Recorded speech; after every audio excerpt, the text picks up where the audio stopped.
I was reflecting on the ambiguous ending of Kubrick's masterpiece, The Shining, wondering what it all meant and trying to make sense of Jack's existence in the old photograph that we see in the infamous final shot. And while I've never quite decided upon my own interpretation of that scene, or seriously considered any of the proposed theories, my ponderings led me down a path of deep contemplations.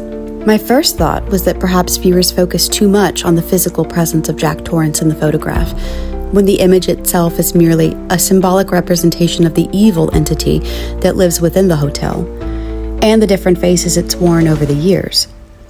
An evil which does not conform to the constraints of time or our perceptions of it. Few would dispute that the Overlook takes both a physical and spiritual form in the film. Guests, alive or otherwise, can literally overlook the Colorado landscape from its towering vantage point in the Rocky Mountains. Personified, the Overlook does so as well, with greedy eyes. But if we are to conclude that the collective spiritual entity that I'll refer to simply as the Overlook is an embodiment of the evil within it, then we must first define the term. What is evil? I believe that every human is part of a collective consciousness, or at least that we each have the ability to tap into a collective consciousness that exists within the universe. It is from this communal awareness that we base our notions of what is good and what is evil. Most people would define evil as any act that causes intentional harm without just cause. For the sake of simplicity, I'll let you decide for yourself what constitutes justness. Regardless, examples of evil under this definition could include something as injurious as murder, or as simple as an act of betrayal. Likewise, deception and manipulation easily fall under the same category. As for the nature of evil, it is best described as predatorial, with deception being its sharpest instrument. It forces us into dark corners where we can no longer trust our own senses, blurring the lines of reality so that we begin to question everything we once took for granted. Therefore, an observer cannot look upon the walls of the Overlook and hope to discover a true portrait of the events that have transpired there. Reality as we know it does not exist in these regions where anyone who enters becomes prey. So, assuming that Jack's presence in the photograph at the end of the film does not necessarily mean that he has actually been reincarnated, or that he has always been the caretaker in a literal or physical sense, we can conclude that he was merely another individual possessed by the entity that assumes the shape of the Overlook. It has always been there. Jack Torrance is simply one of the masks it wears. And the promise of permanence is the lure it uses to reel its victims in. When Grady tells Jack, "You've always been the caretaker," he is offering him a false sense of belonging to something bigger than himself. But why aren't so many others affected by the hotel's power the way Jack is? Imagine a spill on a countertop.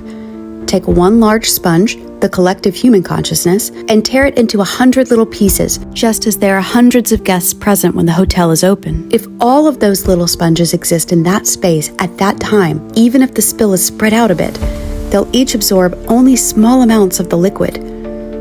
Perhaps if you stayed in the Overlook alongside dozens of other guests, you too would absorb only a fraction of the evil that radiates within its walls.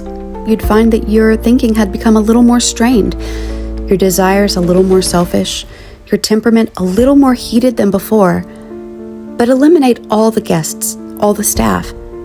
Place only 3 sponges on the spill, and you'll see a much greater amount absorbed by each. Unlike spilled liquid, however, the Overlook is sentient. It's aware. It's animated. Therefore, it can concentrate its efforts however it chooses. And with only the Torrance family members present in the hotel, it can calculate its efforts quite easily.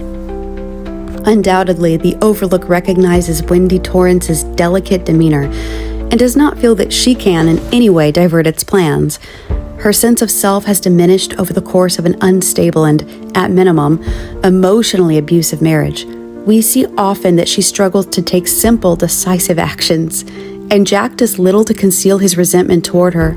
Thus, she is not in a position to influence his thinking at all. Danny, however, poses a problem. His purity is certainly less palatable than Jack's narcissistic tendencies, but more importantly, the Overlook must consider the possibility that Jack, maintaining some protective instincts for his own child, may resist any action that causes harm to Danny. The Overlook is aware of the guilt Jack feels from breaking Danny's arm in the past, and it also knows that he has taken steps to prevent himself from ever hurting his son again. Most would agree that sobriety is not an easy feat. Thus, while Wendy is a nuisance, Danny is an obstacle.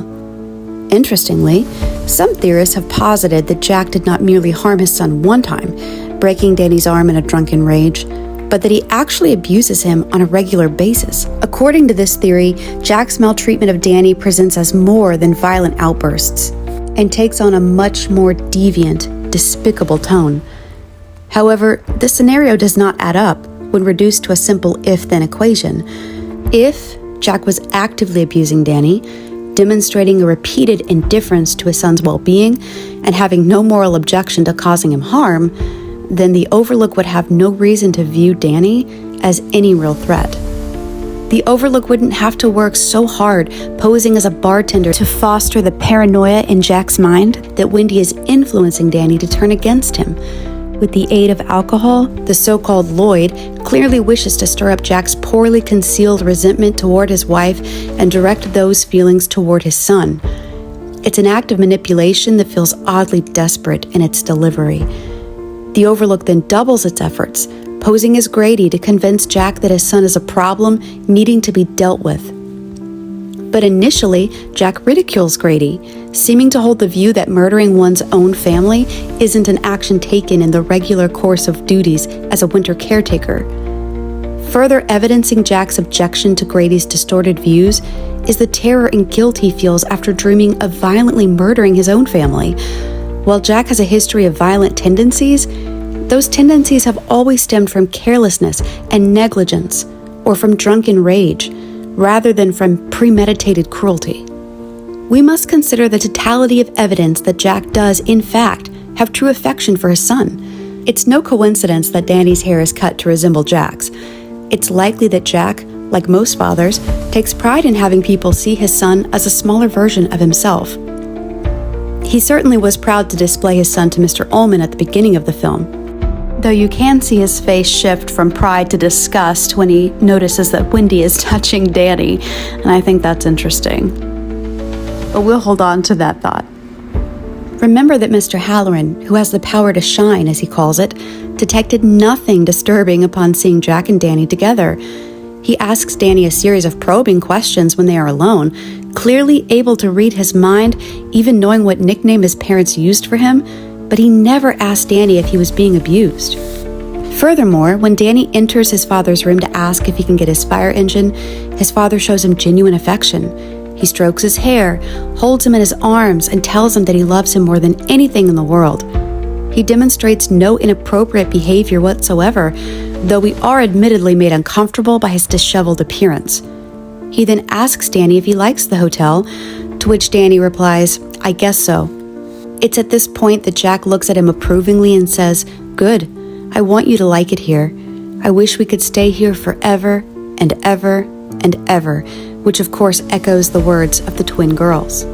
To me, it seems that Jack is operating under the delusion that he is highly respected by the ghostly staff of the Overlook due to his important title of caretaker.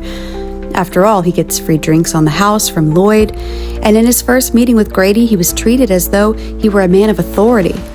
After Jack's long streak of rotten luck prior to landing his role as caretaker, it's no wonder he wants to stay in the position forever. And it seems that he wants to keep his son there with him, even if that means committing an act that would be considered atrocious in regular society. Additionally, I would submit that Jack views the outside world as bleak and hopeless, and so he not only does not wish to return to it for his own sake, but he quite possibly wishes to prevent his son from having to grow up and face the same challenges he has. Remember, once the winter is over, Jack will have to return to his regular life, going from job to job, struggling to make ends meet. So in his own twisted way, Jack does have love for his son, at least to the highest degree that a narcissist can have love for their child. He doesn't want to spend forever without Danny, but he has already made up his mind that the Overlook will be his permanent residence. And as we've seen, The Overlook labors to strip away the raw human instinct that prevents fathers from executing their offspring. It examines the insecurities and susceptibilities that are already present in its intended victims and feeds into them. It drives the victim further and further toward mental degradation by confusing them, making them question their surroundings, planting seeds of paranoia in their minds, and reinforcing their feelings of isolation. Then it makes glittering promises. It promises to solve all their problems as long as they stay there forever. What clues does Kubrick offer that might provide insight into what truly is causing these unfolding events? For decades, viewers have pointed to the significance of striking imagery and symbols in the film. The croquet ball, the hedge maze, the numeric value of room 237, as well as any possible code that might be represented by it, and the rambling pages from Jack's typewriter are just a few examples. But the image that strikes me most as of late is the repeated appearance of the bear. Is it merely the product of logical prop placement? By all means, it is not uncommon to find a stuffed bear in a child's room, nor is it rare to see bears in and around mountain lodges. With Kubrick in the director's chair, however, it's more likely to be symbolic and have a deeper significance to the plot. Some believe it indicates the hidden sexual abuse that Jack commits against his son. In this view, the bear acts like a shadow cast over Danny and signifies a violation of his innocence. I disagree, however. In my view, the bear, in its changing forms, simply represents a juxtaposition between innocence and corruption, and not in any perverse way. We could simplify the matter by referring to Danny as Baby Bear and Jack as Papa Bear. After all, Kubrick himself uses nursery rhyme rhetoric to demonstrate Jack's descent into madness. All work and no play makes Jack a dull boy. Thus, drawing this parallel will not undercut the cleverness of the film. Our first introduction to the bear comes prior to the Torrances' arrival at the hotel. It's in Danny's bedroom, as he is awoken by the voice of a pediatrician that Wendy called to check on him following his blackout, that we see Danny relaxed against a soft, plush pillow with a teddy bear face. Here, it is an object of comfort. Note that Jack's presence is not felt in the scene at all. Conversely, when Wendy runs past the bearskin rug to find Jack screaming at his writing desk at the hotel months later, we see a version that looks much more ferocious, even baring its teeth in Wendy's direction as she moves toward it. Recall also that infamous scene, you know the one, where Wendy stumbles upon a man in a bear costume whose male companion offers her a mischievous, if not devious, grin. Here again, we see the bear's teeth jutting out menacingly as it looks in her direction. Whatever the men's intentions are for one another, it is clear that they very much enjoy Wendy's fearful response to their presence. Of course, this is all conjecture, just as I could argue that the hedge maze represents the daily conflict that Wendy and Danny face, having to navigate the obstacles Jack continuously places in front of them. Or I could speculate that the number 237 represents the number of masks the hotel wears. Perhaps when you step into that room, you never know which of them you'll encounter. Will it change to 238 after Jack's demise? So, what does it all mean? Well, that's not for any one person to determine. Meaning in any work of art is malleable to the observer. However, I would suggest that the purpose of Kubrick's film is to delve into the complexity of man as he exists in the modern world, his struggle with self, and his susceptibility to being corrupted. Once we understand that Jack is not a simple caricature, that his internal battle and descent into madness is far more relatable than we might wish to admit, it becomes evident that the supernatural aspect of this story is merely background noise, and that the heart of Kubrick's horror relates to a very human issue.